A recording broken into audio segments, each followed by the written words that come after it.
What happens when a careless joke becomes the breaking point of a marriage? How far can silence cut when a man decides to defend himself with law instead of anger? This is how I turned one hotel joke into a public humiliation, and how my husband quietly turned it into my undoing. I'm Lydia Harrow, 33, and I still don't understand how a single joke turned my entire life into a headline. People keep saying I brought it on myself, that I crossed some invisible line between humor and humiliation. But it wasn't supposed to be serious. I only said, in front of a few co-workers, that maybe I'd sleep with my boss if it meant a raise and a night at a nice hotel. Everyone laughed. It was light, playful, until someone filmed it and posted it online. My husband Mark saw it before I could explain. He didn't yell, didn't accuse, didn't even ask for context.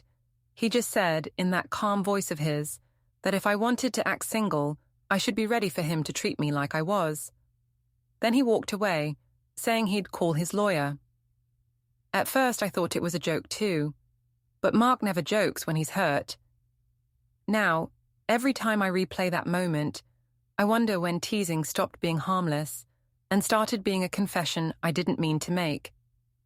Before we dive deeper into this story, I have one small request. Please subscribe, drop a like, comment, and hit that hype button to boost this channel so more people can discover these incredible stories. It began on a Thursday, the kind of grey day when even the office lights seemed tired. I remember standing by the printer, waiting for it to spit out my weekly report, thinking how dull everything felt lately.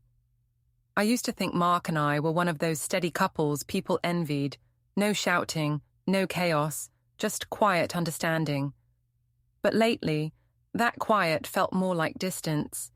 He'd stopped asking how my day was, and I'd stopped volunteering to tell him. We still shared a bed, but it was like sleeping beside a polite stranger. That morning, my coworker Sophie leaned over my desk and said I looked bored enough to cause trouble. I laughed and told her trouble might at least make things interesting. She grinned and said we should join Tom and a few others for drinks after work. Tom Blake, my boss, was the kind of man who filled a room without trying. Confident, charming, the type who remembered birthdays and complimented everyone's shoes. He made the office feel alive, like we were part of something bigger. I said I'd think about it, but I already knew I'd go. At lunch, Sophie and I sat in the lounge, gossiping about who Tom might promote next quarter. She said I had the best shot, considering how much he liked my ideas. I joked that maybe I should sleep my way into upper management. She laughed, loud and genuine, just as Tom walked by with his coffee. He stopped, smiling, and said, "What did I just hear?" I waved a hand and told him it was a joke. He chuckled and said, "Well, let me know when you plan the interview." Everyone laughed, even me. It felt harmless then, funny even. When I came home that evening, Mark was already there, sitting at the dining table surrounded by bills and spreadsheets.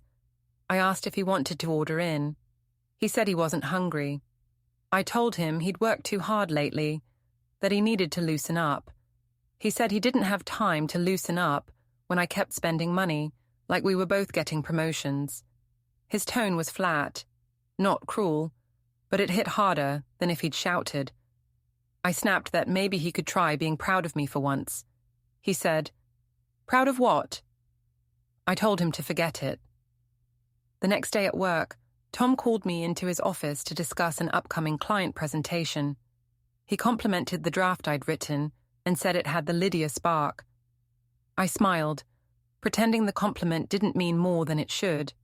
When I left his office, Sophie was waiting by my desk. She whispered that I had Tom wrapped around my finger. I told her not to start rumors. She said it wasn't a rumor if everyone could see it. That night, I told Mark that my boss appreciated me, that someone finally noticed the work I put in. He said, "That's what bosses are supposed to do." I told him he could try it sometime. He closed his laptop and said, "I do. You just don't hear it unless it sounds like praise." I rolled my eyes and said he took everything too seriously. Over the weekend, Sophie texted to say Tom was hosting a small brainstorming session at the office on Monday evening, followed by drinks. I told Mark I'd be home late for work. He said fine, but his tone carried that edge, the one that made me defensive. I told him not to act suspicious. He said, "I'm not suspicious, Lydia. I just don't want to be a punchline." When Monday came, I dressed a little nicer than usual. At the session, Tom joked that my outfit looked like I was ready for a business magazine cover. I said, "Maybe I'll get there if you take me to a fancy hotel and tell me your secrets." The room laughed. Even Tom did, though his eyes darted away quickly. I didn't think twice about it until Sophie gave me that look, the one that said, "Too far." Afterward, while everyone packed up, Tom walked me to the elevator and said quietly, "You should be careful with your jokes. People might not know when you're kidding." I told him not to worry. Mark didn't even have social media. He smiled but didn't reply. When I got home, the house was dark except for the glow of the television. Mark was sitting there, remote in hand, not watching. He asked how work went. I said fine. He asked if I had fun. I said yes, probably too fast. He nodded slowly, eyes still on the screen. I told him he was acting strange. He said, "Maybe I'm just learning to listen." I didn't understand what he meant until later that night. My phone buzzed as I was brushing my teeth. A text from Sophie. It was a screenshot of a group chat.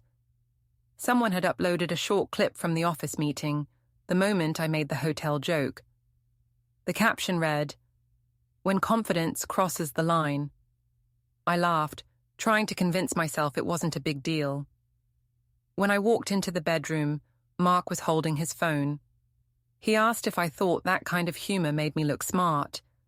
I said it made me look confident. He said, "It makes you look desperate."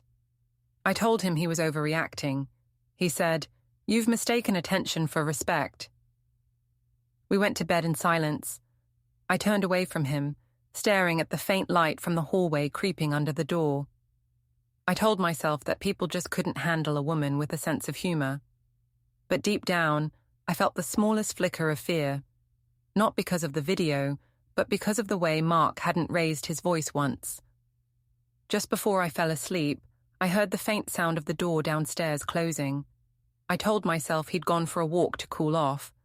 But part of me already knew it wasn't just air he needed, it was distance. The next morning, Mark was gone before sunrise. His side of the bed was cold, the sheet smooth like he hadn't slept there at all. I made coffee and waited for him to text, but hours passed in silence. When I finally went to work, everyone already seemed to know about the video. Sophie wouldn't meet my eyes. A few people whispered when I walked by, the kind of half-laughs that sound like pity wrapped in judgment. Tom called me into his office before lunch. He looked uncomfortable, not angry, just distant. He said there'd been some unfortunate chatter after Monday's session and that I should be more careful with my words. I told him people were too sensitive. He sighed and said it wasn't about sensitivity, it was about professionalism. I said professionalism didn't mean I had to be boring. He said I was smart enough not to play games that made people question me. His voice was calm but firm. When I left his office, my hands were shaking, not from guilt but from humiliation. At lunch, I sat with Sophie, pretending nothing was wrong. She said people would forget soon if I kept my head down. I told her it wasn't that big of a deal anyway. She didn't argue, just asked if Mark was angry. I said he wasn't the type to get angry. She said, "That's worse." I didn't ask what she meant. That evening, when I got home, Mark's car was in the driveway, but the lights inside were dim.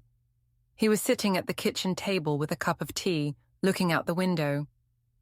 I said I was surprised he was home early. He said he'd taken a half day. I laughed and asked if he was finally learning to relax. He said he wanted to talk. He told me he saw the full video. He said it wasn't funny watching his wife make a joke about sleeping with her boss in front of co-workers. I told him everyone knew it was a joke. He said, "That's the problem. You think everything's a joke until it's not." I told him he was twisting things. He said, "You made the twist yourself." I tried to change the subject to talk about dinner, but he wasn't letting it go. He said, "You embarrassed me, Lydia." I told him he was being dramatic, that no one cared as much as he thought. He asked if I cared how I looked. I said I cared about having fun. He said, "Then you got what you wanted." He stood up and walked away before I could respond. That night, I couldn't sleep. I lay awake scrolling through my phone, refreshing the video comments, even though I told myself I didn't care. Some called me bold, others used words I don't want to remember. I imagined Mark reading the same things, feeling small, watching strangers turn our marriage into entertainment. For a moment, I felt something close to regret, but it passed quickly. I told myself he was just being fragile. The next few days were tense. We spoke only when necessary. I still went to work, but even Tom kept his distance now. He stopped asking for my input in meetings, giving my tasks to someone else. Sophie avoided me completely. The laughter that used to make me feel powerful now made my stomach twist. Friday night, Mark came home later than usual. I was waiting for him, determined to fix things, or at least make him apologize for his coldness. When he walked in, I asked where he'd been. He said, "Out." I told him I deserved to know. He said, "You didn't care where I was when you were busy being the office comedian." I told him that wasn't fair. He said, "Neither was watching my wife become a viral joke." I told him he was acting like a stranger. He said, "Maybe that's what I need to be for you to see me." I said he was overreacting, that he was making something out of nothing. He said, "Lydia, you turned our marriage into a performance.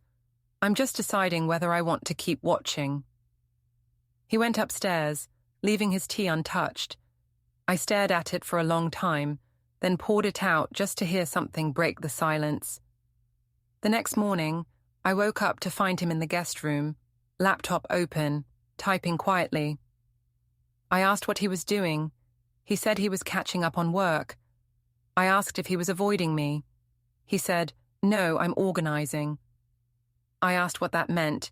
He said, "You'll see." I rolled my eyes, told him he was being cryptic. He didn't look up, just reached for a folder on the desk labeled Household. Inside were bills, bank statements, insurance copies, all neatly arranged. I said, "You're planning something." He said, "I'm preparing." I laughed, told him he was acting paranoid. He said, "You taught me what public embarrassment feels like. I'm just learning from the lesson." He went back to typing, and I walked out, pretending his words didn't sting. But as I passed the door, I heard the faint click of his phone recording something, maybe a call, maybe a note. It was quiet, methodical, almost soothing in its finality. Later that day, I met Sophie for coffee. I told her Mark was acting strange, cold, calculating. She said maybe he was done talking and had moved to doing. I said she was exaggerating. She looked at me and said, "You humiliated a man who doesn't yell. That's the kind that worries me." When I got home that evening, Mark wasn't there. On the counter sat his watch and a note that said, "Don't wait up. We'll talk soon." I crumpled it and threw it away, telling myself it was just another one of his silent punishments. But when I turned off the kitchen light, the darkness felt different. Heavier, deliberate, like the calm before something sharp.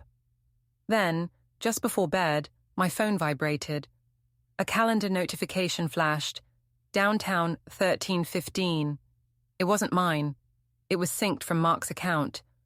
I stared at it for a long time, wondering why he'd need to be downtown on a Monday morning. Wondering what, exactly, he was preparing. Monday came faster than I expected. I told myself not to think about the calendar reminder, but it lingered like a quiet echo in my mind. Downtown 13:15. It sounded official, deliberate. When I tried to ask Mark that morning if he'd be late home from work, he just said, "We'll see." No explanation, no warmth. He kissed Ella's head, not mine, before leaving. That tiny gesture stung more than I wanted to admit. At work, the air felt heavier than usual. Conversation stopped when I entered rooms, and people looked at their screens with forced concentration. Tom barely nodded when I passed his office. I'd gone from the person everyone joked with to the one they avoided. Sophie met me by the copier and whispered that HR had called Tom in that morning. She said someone had complained about inappropriate comments at the company retreat. I laughed it off, said they were probably just being cautious, but my heart sank. If HR was involved, the story wasn't dying. It was spreading. Later that afternoon, our director sent out a company-wide email about maintaining respectful workplace conduct. It didn't name anyone, but everyone knew. I could feel the eyes on me during the next meeting, sharp and quiet. When I tried to contribute an idea, no one responded. Even Tom's usual smirk was gone. I went home that evening feeling smaller than I'd ever felt in that office. Mark was already there when I walked in. He was sitting on the couch, typing something on his laptop, glasses low on his nose. I asked if he'd been downtown that morning. He said yes. I asked why. He said, appointments. I asked what kind. He said, the kind that keep things clear. His tone was steady, detached. I told him he was acting like a stranger. He said, you keep saying that like it's an insult. I tried to make him talk, to argue even, but he just closed the laptop and stood up. He said, Lydia, I used to think ignoring you was cruel. Now I think it's the only way to survive you. Then he went upstairs, leaving me standing in the quiet. The next day, Sophie asked if I'd be attending the upcoming client dinner at the hotel. She said the leadership team wanted a sense of unity after all the gossip. I told her I should probably go, to show I wasn't hiding. She gave me a strange look but didn't argue. When I got home that night, I told Mark about the dinner. He said, a hotel, of course. I told him not to twist it, that it was a professional event. He nodded and said, make sure you tell the joke slowly this time. They like to record you. I said he was being cruel. He said, I'm being factual. By Friday evening, I'd convinced myself I could handle it. I wore a black dress that made me feel sharp and unbothered. When I arrived at the hotel ballroom, the lights were soft and golden, the air thick with polite laughter and perfume. Tom was there, keeping his distance, but his smile was tight. When I joined a table near the bar, people offered polite greetings and went back to their drinks.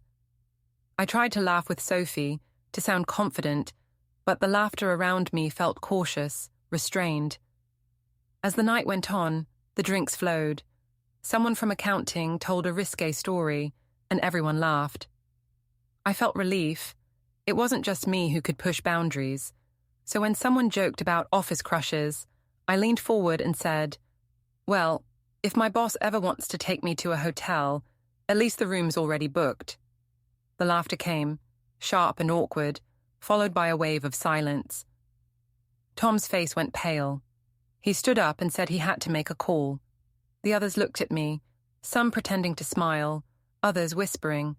I laughed and said, relax, it's a joke. But the laughter didn't return. Then, near the door, I saw him. Mark. He was standing just inside the lobby, in a dark jacket, watching. I froze. Sophie followed my gaze and whispered, oh, God. He walked toward me slowly, calm as ever. The room went quiet, forks clinking against plates as people noticed. He stopped beside our table, looked at me, then at Tom. He said, you finally said it where everyone could hear. I tried to speak, but nothing came out. He smiled faintly, not angry, just done. Then he said, great idea, Lydia. I'll call my lawyer. There was no shouting, no dramatic exit, just him turning and walking out through the lobby doors, while everyone stared.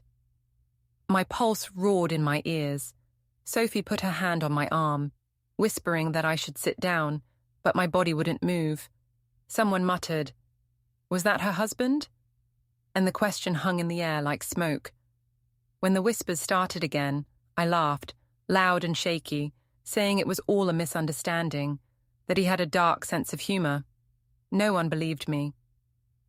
The waiter came by and asked softly if I was all right. I nodded too fast.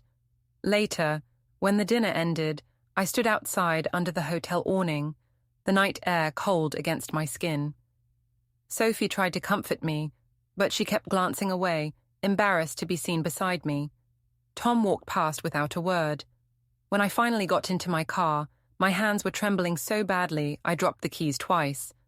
The parking lot was almost empty. Mark's car was gone. I sat there for a long time, watching the hotel lights reflect in the windshield. Then my phone buzzed. An unknown number, one message. "We're done performing, Lydia." I wanted to call him, to demand an explanation, but the words on the screen were enough. There was nothing left to explain. The next morning, I woke to silence so deep it felt staged. Mark's side of the bed was perfectly made, his closet half empty. Even his toothbrush was gone. I walked around the house touching things he'd left behind, a coffee mug, a tie draped over a chair, the faint scent of his cologne on the hallway rug. I told myself he was just trying to scare me, that he'd cool off and come home once he realized how ridiculous all this was.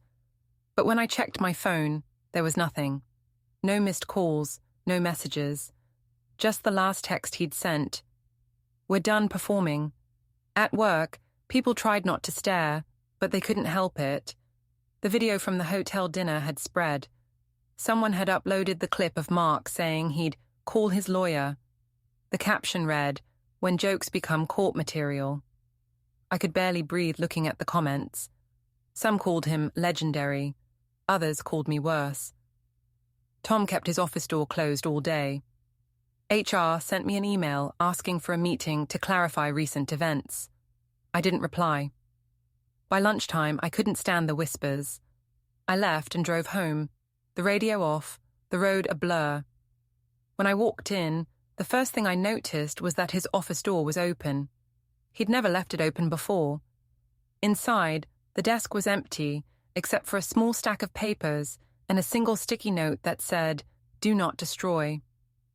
I flipped through the stack, receipts, printed messages, even screenshots from social media. My face stared back at me from one of them, frozen mid-laugh, my hand raised in the air. I felt my chest tighten. I told myself he wouldn't actually do anything with them, that this was just his way of warning me. He was organized, methodical, but he wasn't cruel. I left the office and slammed the door behind me, convincing myself that if I didn't see it, it couldn't be real. That evening, I went to pick up Ella from Helen's house. When Helen opened the door, she didn't smile. She said Ella was upstairs playing quietly. I asked if Mark had been by. She said yes, that he'd wanted Ella to stay over a few days. I said he didn't have the right to make that decision alone. She said, "He has the right to protect her from chaos."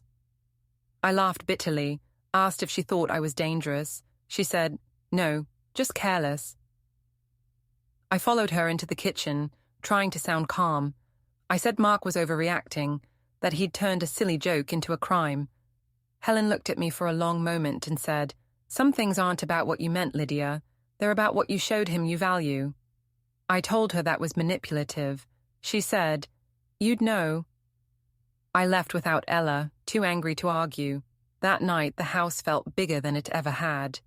I opened a bottle of wine and sat in the dark living room, scrolling through the comments again. People I didn't even know were calling me selfish, mocking my voice, dissecting every detail. I kept telling myself they were strangers, but every cruel word felt earned somehow.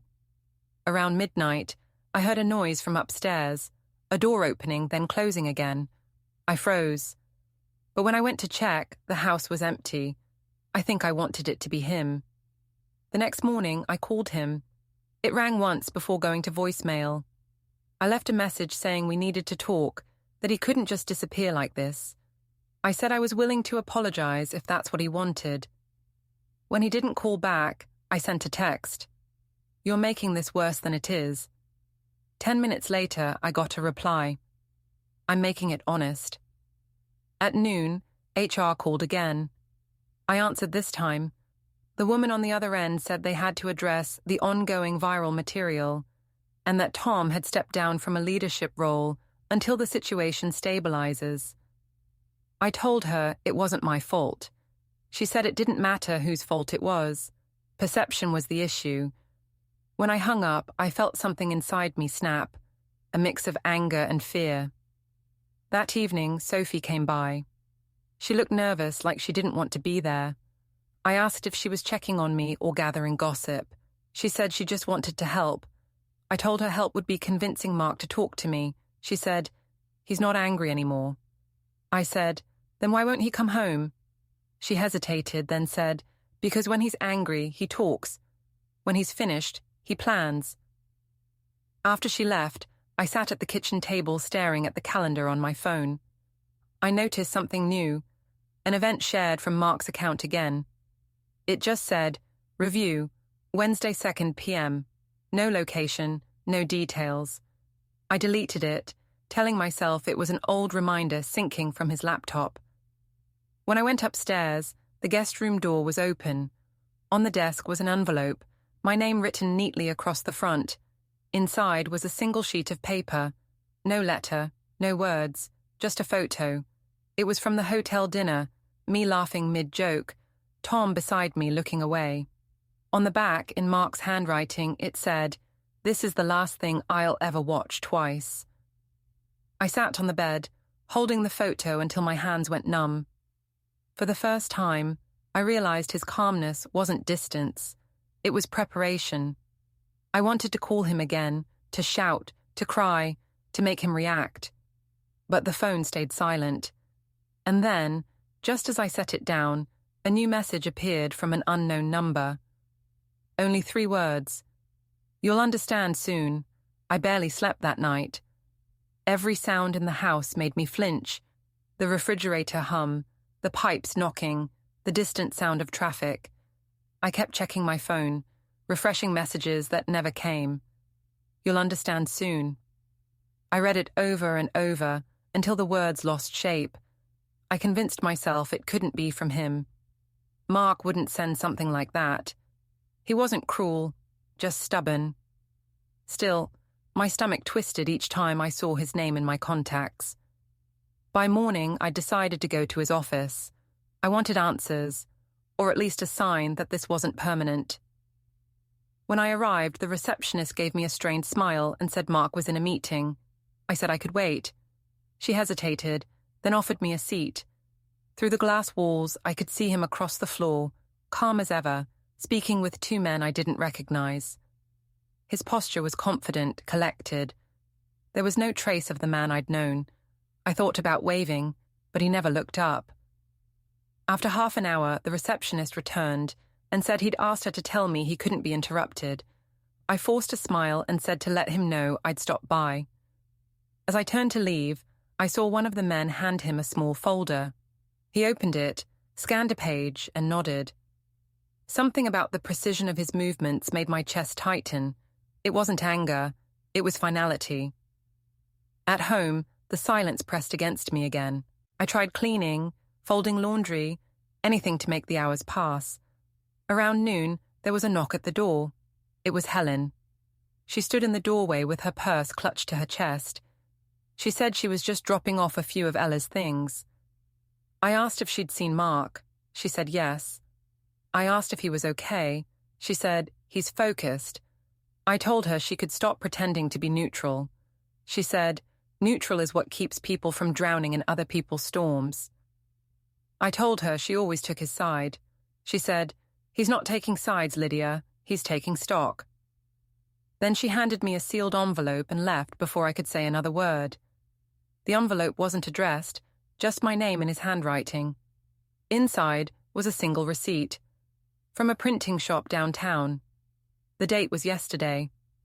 The items listed were scanning, documentation, binding. I told myself it could have been work-related, but the sinking feeling in my gut said otherwise. That evening, I called Sophie. She sounded uneasy, but she answered. I told her Mark was collecting documents, that Helen was acting strange. She said maybe he was making sure he had his finances in order. I said that sounded paranoid. She said, "It sounds like he's serious." I told her he wouldn't go through with anything legal. She said, "You should stop assuming what other people won't do." When I hung up, I realized I'd left the guest room door open. I went upstairs, half expecting the desk to be cleared again, but it was exactly as I'd left it, except for one thing. A new folder sat on the corner, labeled Household, Revised. I opened it and saw a checklist: bank accounts, utilities, childcare schedule, passwords. The handwriting was calm, precise. My name appeared several times beside lines marked, "To be transferred." I wanted to tear it up but stopped myself. The neatness of it scared me. I found myself pacing the room, whispering that this was still fixable. If I could just make him listen, he'd see how overblown everything had become. I typed a long message. "I know you're angry, but this can't be how we end. Please talk to me before you do something irreversible." I stared at it for a long time before pressing send. He didn't reply. The next day, I tried to keep busy. I took Ella to the park, smiled for her sake, pretended everything was fine. When another parent asked if Mark was joining us, I said he was working late. Ella corrected me softly, saying, "Daddy doesn't live here right now." I froze, forcing a laugh, but the other parent's polite smile told me she already knew. When we got home, I noticed a car idling down the street. I squinted, but it pulled away before I could see who was inside. My heart started racing. I went inside, locked the door, and stood in the hallway trying to calm down. The printer in the guest room started humming again, paper feeding smoothly through the tray. I hadn't touched it. I walked in, trembling, and saw new pages coming out. Spreadsheets, copies of forms, color-coded tabs at the top. I snatched one before it finished printing, but it was blank on the front, just labeled at the top in his handwriting, "Documentation in progress." That night, Mark texted for the first time in days. Just one line: "I'll handle it properly." I read it 5 times before it sank in. Properly. That was his word for final. I wrote back immediately, asking what that meant. The typing dots appeared, then disappeared. No reply followed. I spent the rest of the night pacing, calling Sophie again, but she didn't answer. I left a voicemail saying I thought he was trying to scare me, that maybe Helen had gotten involved too. I said he was being manipulative, but as I hung up, I realized I didn't believe that. Not anymore.